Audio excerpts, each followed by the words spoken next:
Usually in winter I do urban London walks, as with limited daylight hours I wouldn't have much time to do a walk out of London, and with bad weather as well, with some of them being quite rural, it will just be quite muddy, which would just be annoying. But I really wanted to head to the beach, to the coast this winter. I thought, because Brighton is close enough and quick enough to get to, and it's a city in its own right, I could do an urban walk in Brighton for the day. So that's exactly what I'm doing, starting here at Hove Station.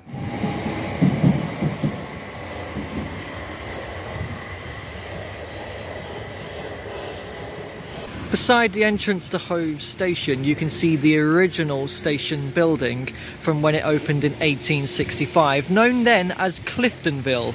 It's also been known as West Brighton in its lifetime. I've actually had to cross over the railway as I'm starting my walk on the other side of Hove Station. We'll get to the beach later. I noticed this from the platform. Brilliant old perfume company building here with some nice old murals on it. Love that. As it's an urban walk, we're still going to be visiting a lot of green spaces, starting off here in Hove Park. And even though we're outside of London, I'm still coming across old borough signs, because nowadays it is Hove and Brighton. They are conjoined, but clearly here back in the day, they were separate. And I know that when we head into Brighton later on, we will see a specific Borough of Brighton street sign, as there's quite a few around the city centre. An intriguing little discovery here in Hove Park. This gold stone was thought to be a sacred stone of the Druids. Oh look, Brighton and Hove, by the way, just to give evidence that they are combined now.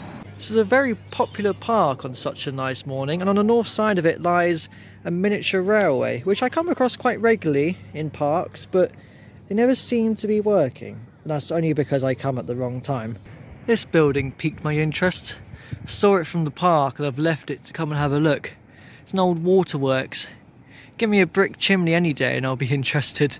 So I was actually going to loop around the top half of the park and then leave it heading down here, but because I left up here to go and see the waterworks, I realised the path I was on actually leads me straight back into the park.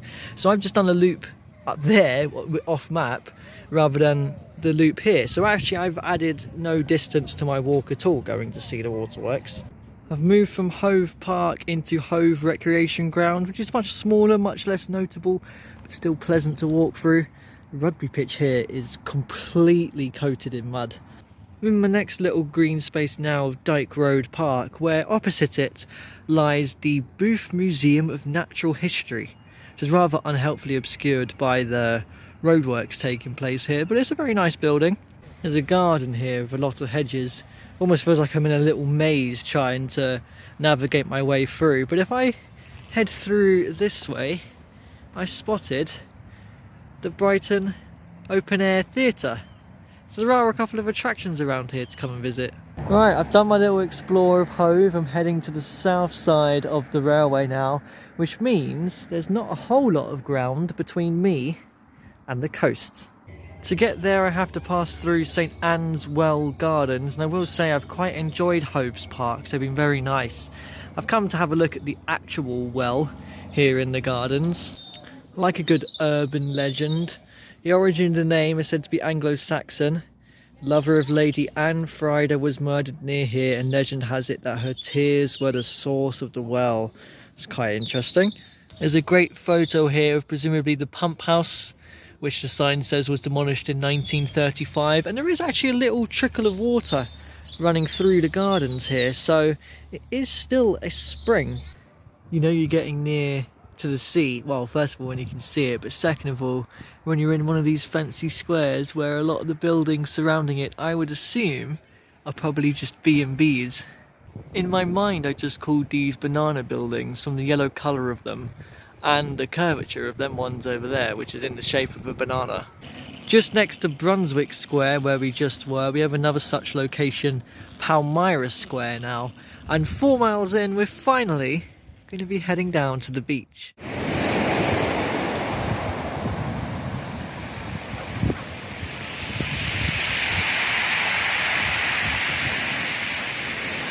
I will say sometimes I feel quite trapped in London in the winter months, because from November through to March I pretty much never leave it at all, which is why the first walk of the year is always quite a special one outside of London. But I didn't think I would be doing one quite so soon. But saying that, we went to Ockenden at the very start of the year, which is only just outside of the border of London, but hey, it's still not London. But also at Christmas time we went to Bath for a couple of nights, so I am pleased that I'm not letting the winter months stop me. And last year was the first time I really started to go much further afield, visiting new cities like Edinburgh and Liverpool for the first time, and I intend to keep that up going forward in 2025. There'll be much bigger adventures leaving London throughout the year, especially when we get into the spring and summer months. Right now though, I'm thinking, should I put my feet in the sea? Because that's kind of become a tradition if I visit the beach, but I don't know how cold it's going to be, and some of them waves are quite powerful.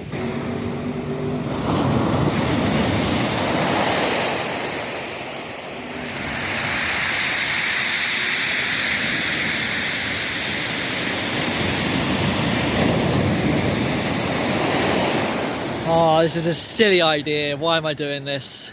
It's already freezing. I'm not even in yet. Oh, it's actually so cold. Oh, it's really, really cold. Oh dear. Oh no. Ah, that's actually, oh god, no, I can't do that. That's freezing. Oh my god, this is a dumb idea. This is a really dumb idea. Oh, I can't do that. No, I'm already done. I'm gone. Bye.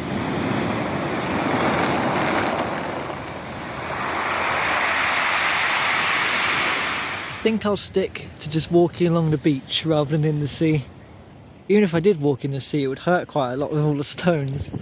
I've never actually been beyond the I-360 tower in Brighton before, so that was quite exciting to get to do another little part of the beach. This is pretty much the closest Brighton has to a London Eye of its own, but I've heard that it's gone into administration and it closed in December 2024, presumably for the foreseeable future. But the other attraction you have here on the beach is also closed, but this one has been closed since 1975, and that is the ruins of the West Pier over there, which was the first pier to be Grade 1 listed, but has fallen into a state of disrepair, and presumably it will just continue to kind of crumble away until it is no more, which is a bit of a shame.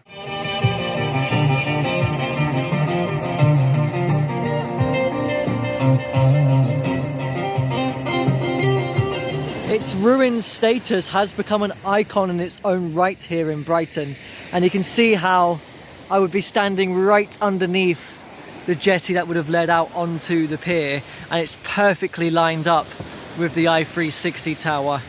Right, let's head towards the actual pier, which still exists in Brighton now. Brighton Palace Pier, at least I can still go on this one. Though in the busier months from March to September there is actually an entrance fee of £2. It used to be free all year round to come on this pier, so I'm going to take the opportunity during the winter months when it's free. I always make money when I come onto the pier, because I always come across change in the coin machines, either from people who have left it behind or has fallen out after they've gone.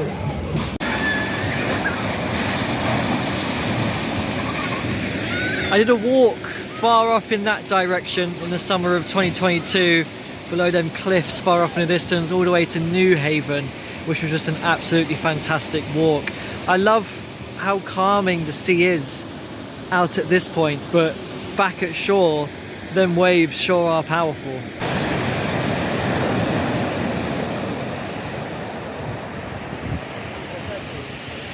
I think there were more people on the pier than there have been at times when I've come here in the summer.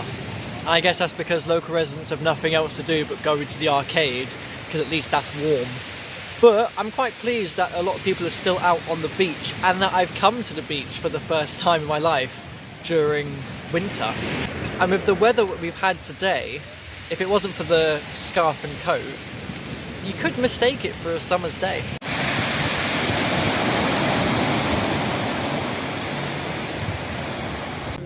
Come away from the beach now, and I'm passing by the Royal Pavilion, a phenomenal former royal seaside residence first used by King George IV. I'm going to be walking right up alongside this green space now, away from the coast. I've always been a fan of this Tudor building here, the King and Queen. Looks great. Oh, the open market. I was just going to turn left down a road, but this is much more interesting to walk down instead. This is different. Didn't know this was here. Bit of an unexpected discovery in Brighton.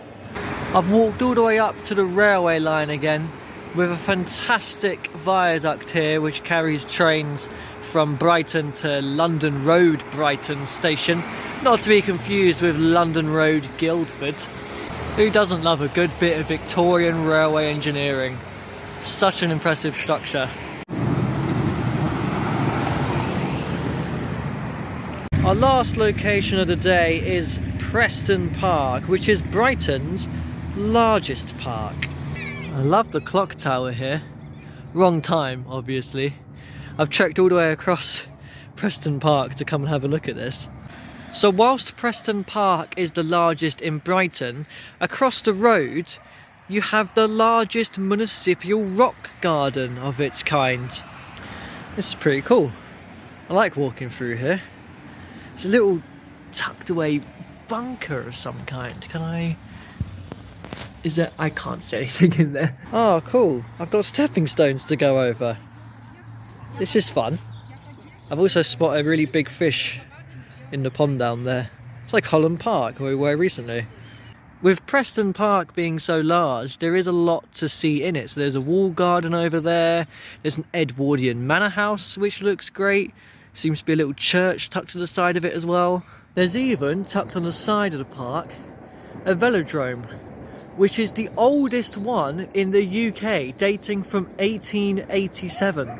So Preston Park has a lot of claims to fame. Wow, what an absolutely gorgeous sky to mark the end of my walk today. Now, one of my first walks out of London in 2023, once the winter months were done, was across the South Downs, and I started at Southeast Station, and the original plan for that walk was once I came off of the South Downs at Brighton Racecourse, I would visit the viaduct and Preston Park.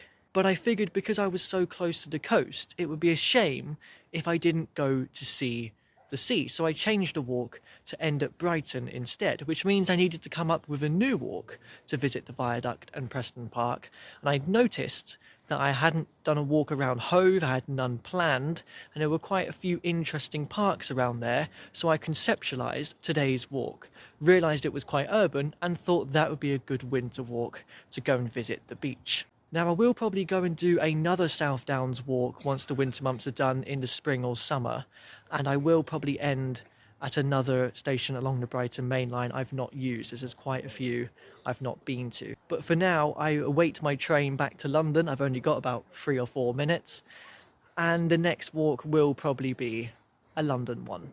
So I'll see you then.